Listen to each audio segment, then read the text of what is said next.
الحمد لله نحمده ونستعينه ونستغفره ونؤمن به ونتوكل عليه ونعوذ بالله من شرور أنفسنا ومن سيئات أعمالنا من يهده الله فلا مضل له ومن يضلله فلا هادي له ونشهد أن لا إله إلا الله وحده لا شريك له ونشهد أن سيدنا وسندنا وحبيبنا وطبيب قلوبنا محمدا عبده ورسوله أما بعد فأعوذ بالله من الشيطان الرجيم بسم الله الرحمن الرحيم والذين يقولون ربنا اصرف عنا عذاب جهنم إن عذابها كان غراما والذين إذا أنفقوا لم يسرفوا ولم يقتروا وكان بين ذلك قواما صدق الله مولانا العظيم وصدق رسوله النبي الكريم ونحن على ذلك لمن الشاهدين والشاكرين والحمد لله رب العالمين۔ میرے محترم و مکرم بھائیوں اور بزرگوں، کلام مقدس میں سے چند آیات تلاوت کی ہے۔ اللہ تبارک و تعالیٰ سے دعا ہے کہ اللہ تعالیٰ صحیح اور حق بات بیان کرنے کی توفیق نصیب فرمائے، مجھے سمجھانے، آپ کو سمجھنے، بلکہ تمام عالم اسلام کے لیے اللہ اس کو ذریعہ نجات اور ذریعہ ہدایت بنائے۔ میرے بولنے، آپ کے سننے کو اللہ اپنے بارگاہ عزت میں قبول و منظور فرمائے۔ پچھلے جمعے میں نے آپ سے عرض کیا تھا کہ ان آیات میں اللہ نے جو رحمان کے بندے ہیں ان کے 10 صفات کا بیان کیا ہے، جو اللہ کی مان کر کے چلنے والے ہیں ان کی 10 صفات کا بیان کیا ہے، جو اللہ کے رسول امام الانبیاء خاتم النبیین سب کہیں صلی اللہ علیہ وسلم کے نقش قدم پر چلنے والے ہیں، ان کی 10 صفات کا بیان کیا ہے۔ ان میں سے میں نے ان کی 3 صفات آپ کے سامنے بیان کی۔ نمبر 1 یہ ہے ان کا چلنا زمین پر عاجزی اور تواضع کے ساتھ ہوتا ہے، ان کی رہائش جو زمین پر ہے وہ عاجزی اور تواضع کے ساتھ ہے، تکبر اور بڑائی ان میں نہیں ہے۔ دوسری صفت یہ ہے کہ جب وہ کسی سے کوئی ان کے ساتھ الجھے، کوئی ان کے ساتھ جھگڑے تو قالوا سلاما، یہ ایسی بات کہتے ہیں جس سے جھگڑا اور فتنہ ختم ہوتا ہے۔ یہ کہتے ہیں بھائی آپ اپنا کام کریں، ہماری طرف سے آپ کو تکلیف نہیں پہنچے گی۔ تیسری صفت والذین یبیتون لربہم سجدا وقیاما، یہ اللہ کے سامنے رات کو سجدوں اور قیام میں گزارتے ہیں۔ سجدے اور قیام کی کتنی فضیلت ہے، کتنی برکت ہے۔ حدیث پاک میں آتا ہے، مسلم شریف کی روایت ہے، نبی علیہ الصلوۃ والسلام نے فرمایا کہ اگر تمہیں پتہ چلے کہ پہلی صف میں کتنا ثواب ہے، تمہیں پتہ چلے اذان دینے میں کتنا اجر اور ثواب ہے، تمہیں پتہ چلے تہجد کی نماز میں اٹھنے کا کتنا اجر اور ثواب ہے، تمہیں پتہ چلے کہ فجر کی نماز اور عشاء کی نماز کا کتنا ثواب ہے۔ یہ 4 اعمال ہیں جس پر رسول اللہ صلی اللہ علیہ وسلم نے فرمایا کہ اگر ان کا ثواب انسان کو پتہ چلے تو یہ بولیں گے بھائی ہم قرعہ ڈالیں گے، تب پہلی صف میں آپ کو بیٹھنے دیں گے۔ تو پہلی صف کے لیے لوگ پھر قرعہ ڈالنے شروع کرے، اذان دینے کے لیے لوگ بولیں گے قرعہ ڈالو، جس کا نام نکلے گا وہ اذان دے گا۔ اتنا بڑا اجر اور ثواب ہے۔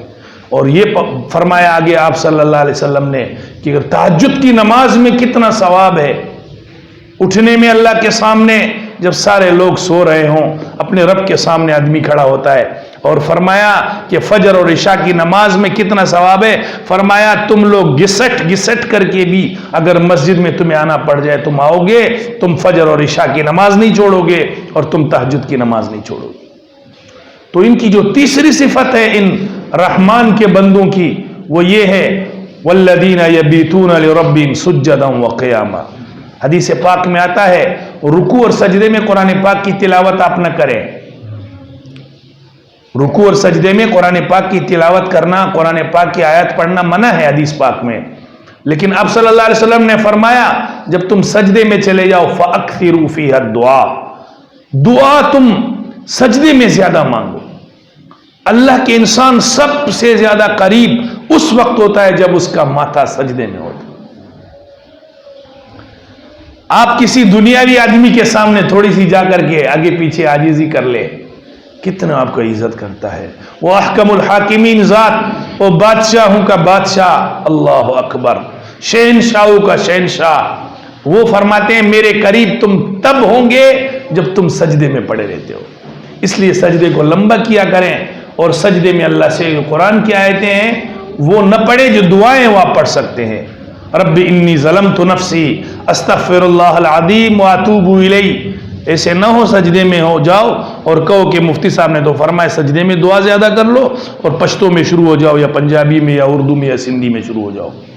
ایسے نہ کرنا. دعائیں جو منقول احادیث میں وہ دعائیں آپ نے سجدے میں مانگنی ہیں. وہ دعائیں اللہم انی، اللہ کو سب سے پیاری اور اللہ کو سب سے پسندیدہ دعا اللہم انی اسألک العفو والعافیہ، یہ دعا ہے. بہرحال یہ جو بزرگ لوگ ہیں، نیک لوگ ہیں، اللہ کے رحمان کے بندے ہیں، یار ہم دنیا میں آپ تھوڑا سا غور و فکر کر لیں.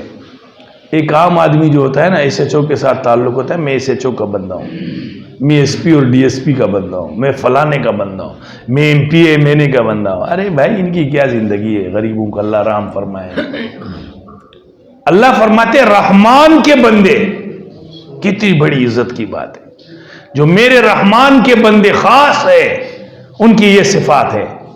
تو ایک تو نماز میں اور سجدے میں اللہ سے مانگنا ہے اللہ کے ساتھ. تیسری صفت یہ ہے.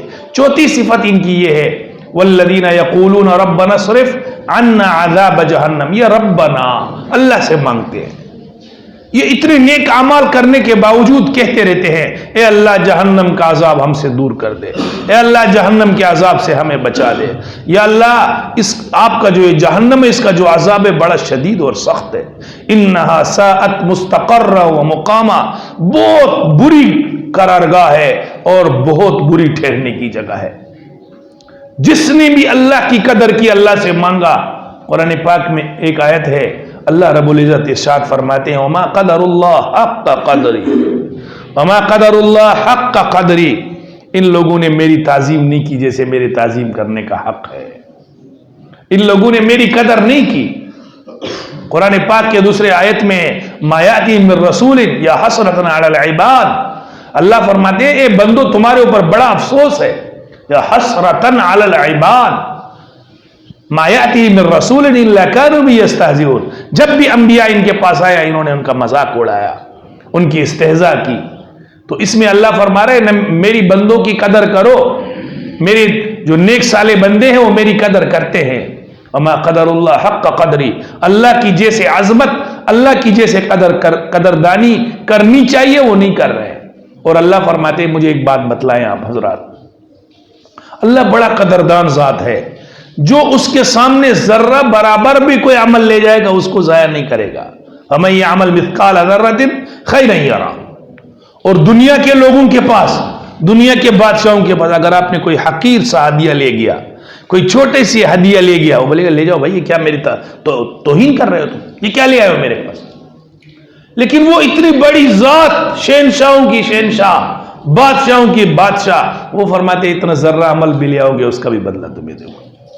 شیخ عبد القادر جیلانی رحمۃ اللہ علیہ بہت بڑے اولیاء اللہ گزرے ہیں، نیک صالح آدمی گزرے ہیں.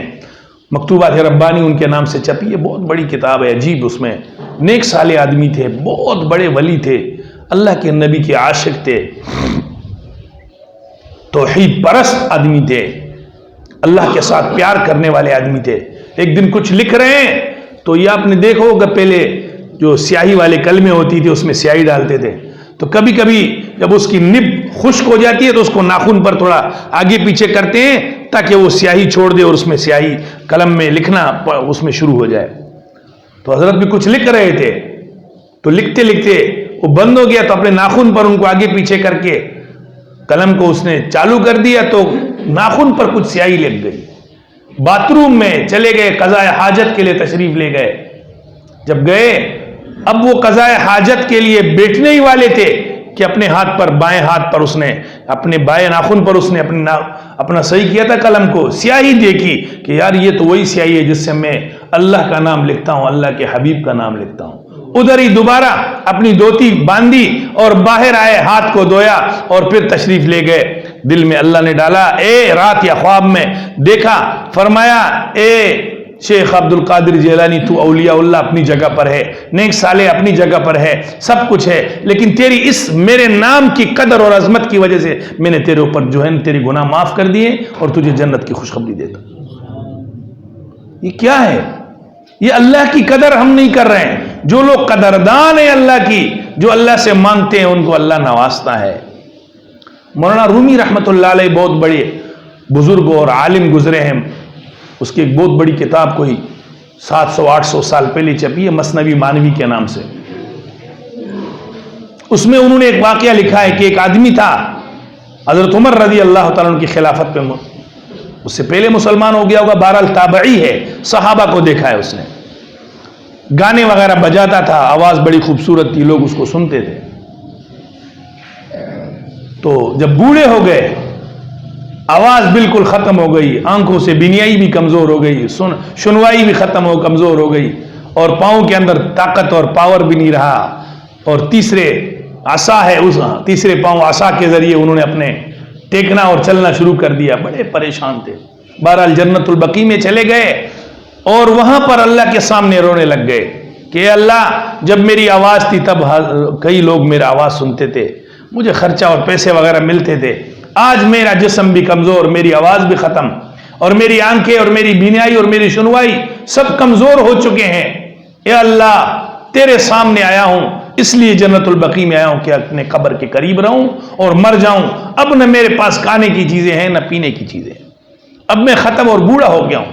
یا اللہ، میری جوانی بھی تیری نافرمانی میں گزاری، یا اللہ میں نے تیری سب کچھ تیری نافرمانیاں کی۔ اللہ، آیا ہوں قبرستان میں، اور آیا اسی لیے ہوں کہ اب میرے موت کا وقت قریب ہوگا تاکہ میں اگر مر جاؤں تو یہی دفن ہو جاؤں۔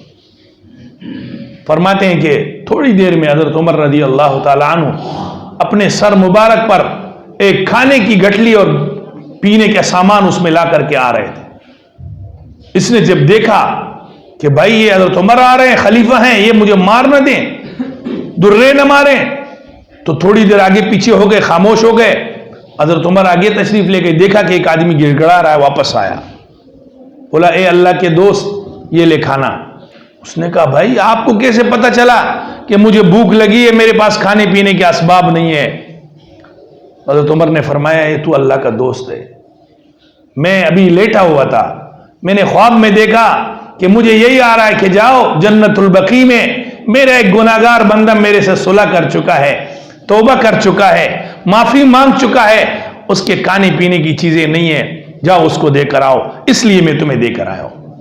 اس بوڑھے نے سوچا، تابعی ہے، بولا میں نے اتنی زندگی اللہ کی نافرمانی کی، اتنی زندگی میں اللہ کے سامنے اکڑتا رہا، اللہ کے حکموں کو میں توڑتا رہا، اللہ کی میرے سے اتنا پیار اور محبت ہے کہ میں قبرستان میں آ کر جنت البقیع میں رویا ہوں، اور اللہ کو میرا رونا اتنا پسند آیا، روتے رہے، وہی چیخ ماری اور مر گئے۔ آپ دیکھ لیں، وہ بڑی قدردان ذات ہے اللہ کی، بہت پیار اور محبت کرنے والی ذات ہے۔ اللہ فرماتے ہیں جو چوتھی صفت ہے رحمان کے بندوں کی، وہ رحمان سے مانگتے ہیں۔ ربنا، بتلائے ایوب علیہ السلام نے سب کچھ اللہ نے عطا فرمایا تھا، جب بیماری میں آ گئے، تکلیف میں آ گئے، تو پھر ہر وقت اس کی زبان پر صبر ہوتا تھا۔ لوگ کہتے تھے حضرت اللہ سے دعا مانگے کہ اللہ کی یہ بیماری اور تکلیف دور فرمائے، فرمایا اتنی نعمتیں اللہ نے دی تھی، اب تھوڑی سی مصیبت اور تکلیف میں ڈالا ہے، شرم آ رہی کہ اس سے مانگ لوں۔ آخر میں جب سب لوگ الگ ہو گئے تو پھر یہ حدیث پاک میں، قرآن پاک کی سورت انبیاء اور حج میں یہ اللہ پاک کے نبی کے کلمات ہے، یہ دعائیں کی، ربنا ربی انی مسنی الضر، اے ربا انی مسنی الضر، مجھے بڑی تکلیف پہنچی ہے، یہ نہیں کہا دور فرما، بس مجھے تکلیف پہنچی ہے. ربی انی مسنی الضر وانت ارحم الراحمین. تو ارحم الراحمین ذات ہے, تو سمجھتا ہے کہ میرے لیے یہی بیماری کافی ہے یا مجھ سے دور کرنی ہے. آپ کی جیسے علم ہے.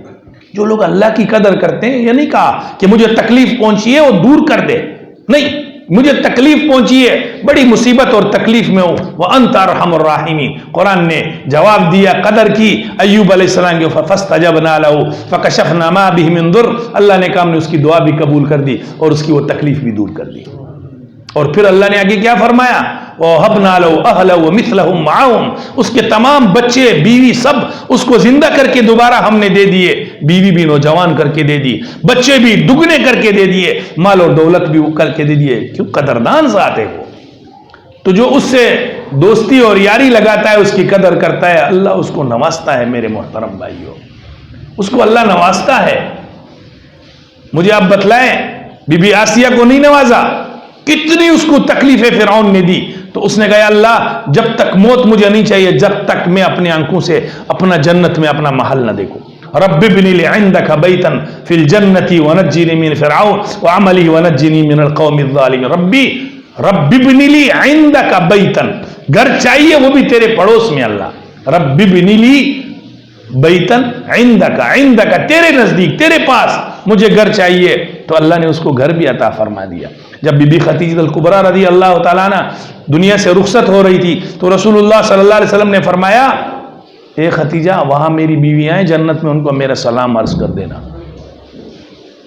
تو خدیجہ رضی اللہ تعالیٰ نے فرمایا, میں تو آپ کی سب سے پہلی بیوی ہوں, اس سے پہلی آپ کی بیویاں کہاں ہیں؟ بولا, آسیہ رضی اللہ تعالیٰ عنہ وہ میری بیوی, اللہ نے اس کا میرے ساتھ نکاح کر دی, جنت میں وہ میری بیوی رہے گی.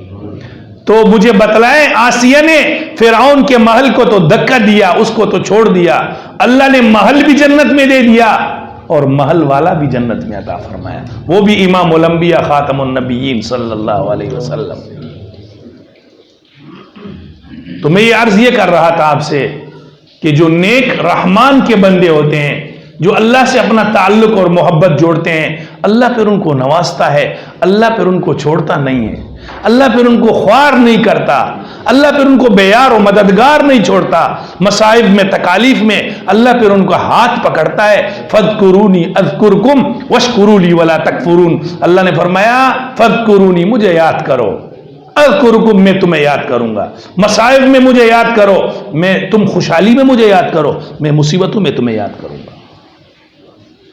ایک بڑھیا تھی اپنے گھر میں, بچے کو لقمہ اٹھا کر کے اپنے بچے کو کھانا کھلا رہی تھی.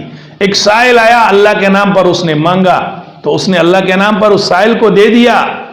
جب دیا تو جا رہی تھی اپنے بچے کو اٹھا کر جنگل میں, قدرتی سامنے سے بھیڑی آیا اور بچے کو جپٹ کر کے اس سے چھین لیا.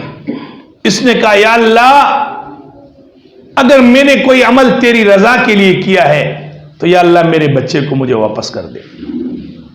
سامنے بھیڑیا بھاگا, سامنے سے اللہ نے ایک نوجوان نمودار کیا یا آ گیا.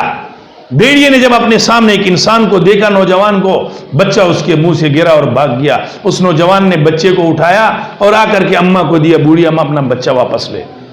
اس نے کہا, آپ کہاں سے آ گئے؟ بولا, لقمتن بلقمتن, وہ جو تو نے میرے نام پر دیا ہے اس کے بدلے میں تجھے تیرے بچہ اللہ نے تجھے واپس کر دیا. تو وہ بڑی قدردان ذات ہے.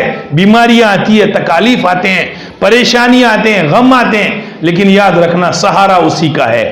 جب اس کا سہارا ہوتا ہے, اس کا سہارا دیکھو نا, جن لوگوں کو اللہ پر ایمان نہیں ہے ان کے اوپر مصائب آسمان جیسے گرتے ہیں, اور جو لوگ مسلمان ہیں اللہ کے ساتھ ان کا پیار اور محبت ہے, یا اللہ کے رسول کے ساتھ ان کو پیار اور محبت ہے, ان کے اوپر مصائب ہلکے ہو جاتے ہیں. وجہ یہ, وہ کہتے ہیں انا للہ, بھائی ہم تو اللہ کے ہیں. جب بھی کوئی مصیبت آ جائے, جب بھی کوئی تکلیف آ جائے, جب بھی کوئی پریشانی آ جائے تو یہ کہا کرے اللہ کی بڑی مہربانی آتی ہے. تو میں عرض یہ کر رہا تھا, اللہ بڑی قدردان ذات ہے, وہ چاہتا ہے کہ تم مجھ سے اپنا تعلق جوڑ لو. بی بی زبیدہ ہارون الرشید کی اہلیہ ہے, زبیدہ ہارون الرشید کی اہلیہ ہے, بہت بڑی نیک صالحہ عورت تھی. اس نے سوچا کہ میں بغداد سے لے کر عرفات تک ایک نہر کو دعاؤں تاکہ اس میں جو حاجی لوگ ہیں, غریب اور پیاسے لوگ ہیں, اس سے پانی پیتے رہیں. حدیث پاک میں آتا ہے پانی پلانے کا بڑا ثواب ہے، یہاں تک ایک جہنمی جہنم میں ہوگا اور وہ ایک جنتی کو دیکھے گا، اس کو بولے گا یار دیکھ میں نے تیرے کو دنیا میں ایک پانی گلاس یا پیالہ تو نے مجھ سے پانی کا مانگا تھا، میں نے تجھے دیا تھا، آج تو میری سفارش کر اللہ سے۔ تو وہ جنتی اللہ سے سفارش کرے گا، اے اللہ اس نے مجھے پانی پلایا تھا دنیا میں اس جہنمی نے، یا اللہ اس پانی کے بدلے میں میری سفارش قبول فرما اور اس کو جہنم سے نکال۔ حدیث پاک میں اس کی سفارش قبول ہوگی اور اس شخص کو جہنم سے نکال کر اللہ جنت میں لے جائے گا۔ تو بی بی زبیدہ نے تو بغداد سے لے کر فرات تک ایک نہر کو دعایا حاجیوں کے لیے اور جانوروں اور ان کے لیے۔ بہرحال جب وہ فوت ہو گئی تو کسی نے خواب میں دیکھا، اے زبیدہ فرمایا اللہ نے کیا معاملہ فرمایا؟ ہاں تیرا تو بخشش ہو گئی ہوگی، وجہ یہ کہ تو نے تو اتنی بڑی نہر کو دعائی بغداد سے لے کر عرفات تک، اس لیے تیری بخشش ہو گئی۔ بی بی زبیدہ نے فرمایا اس نہر کی وجہ سے میری بخشش نہیں ہوئی۔ اللہ نے مجھ سے پوچھا کیا لائے ہو زبیدہ؟ میں نے کہا میں نے تو نہر کو دعائی ہے بغداد سے لے کر عرفات تک۔ تو نبی علیہ السلام اللہ تبارک و تعالیٰ نے فرمایا اے زبیدہ یہ تو بیت المال کے پیسے تھے، اس سے تو نے یہ نہر کھدوائی، اور کوئی عمل بتلا؟ بولا میرا تو کوئی اور عمل نہیں ہے اللہ نے فرمایا تیرا ایک عمل ہے جو تو نے میری عظمت اور میری قدر کی وجہ سے کی ہے، اس عمل کی وجہ سے میں تیری بخشش کر دیتا ہوں۔ فرمایا اللہ کون سا عمل ہے؟ فرمایا تو اپنے محل میں تھی، تیرے ساتھ تمام سہیلیاں بیٹھی ہوئی تھی، تیرے سر پر دوپٹہ نہیں تھا، تجھے بھوک لگی ہوئی تھی، کھانا کھا رہی تھی، تو نے لقمہ اٹھایا کھانے کے لیے، اللہ اکبر اذان کی آواز آئی، تو نے میری عظمت کی وجہ سے سب کو بولا اپنا کھانا رکھو اور اپنے دوپٹے سب اپنے سر پر رکھ لو، تو نے اپنے سر کو دوپٹے سے ڈانپا میرے نام کی عظمت اور قدر کی وجہ سے، اس ایک عمل کی وجہ سے ہم نے تیری بخشش کر دی ہے۔ میرے محترم بھائیوں، جو لوگ اللہ کی عظمت کرتے ہیں، اللہ کی دین کی خدمت کرتے ہیں، مجھے ایک بات بتلاؤ، حدیث پاک میں آتا ہے، اپنی بات ختم کرتا ہوں، حدیث پاک میں آتا ہے مزدور کی مزدوری پسینہ خشک ہونے سے پہلے دے دو، یہ دنیا والوں کو حکم ہے، اور جو بادشاہوں کا بادشاہ ہے، جو دینے والی ذات اللہ جیسی ہو، تو مجھے بتلائیں آپ پھر وہ کیسے دیتا ہے، وہ کیسے آپ کے عمل کو ضائع فرمائے گا؟ اس لیے فرمایا فَمَن يَعْمَلْ مِثْقَالَ ذَرَّةٍ خَيْرًا يَرَهُ، وہ بادشاہوں کا بادشاہ، شہنشاہوں کا شہنشاہ، وہ دینے والی ذات ہے۔ جب یہاں دنیا میں حکم ہے کہ مزدور کا پسینہ خشک ہونے سے پہلے اس کی پیسے اس کے حوالے کر دو، اس کی مزدوری اس کے حوالے کر دو، تو وہ ذات جو اللہ کی ہے وہ کیسے عطا فرمائے گا؟ کس شان سے عطا فرمائے گا؟ کس ترتیب سے عطا فرمائے گا؟ لیکن شرط یہ ہے کہ عمل رسول اللہ صلی اللہ علیہ وسلم کے سنت کے مطابق ہو، عمل رسول اللہ کے طریقے کے مطابق ہو، عمل عبادت نماز تمام اعمال رسول اللہ کے سنتوں کے مطابق ہو، تو وہ عمل پھر اللہ کے نزدیک قابل قبول ہے، اور اس عمل کی اللہ عزت اور عظمت کرتا ہے، اسی عمل کی وجہ سے اللہ پاک جنت نصیب کرتا ہے۔ اللہ پاک مجھے اور آپ کو اس پر عمل کرنے کی توفیق نصیب فرمائے۔ وآخر دعوانا الحمدللہ۔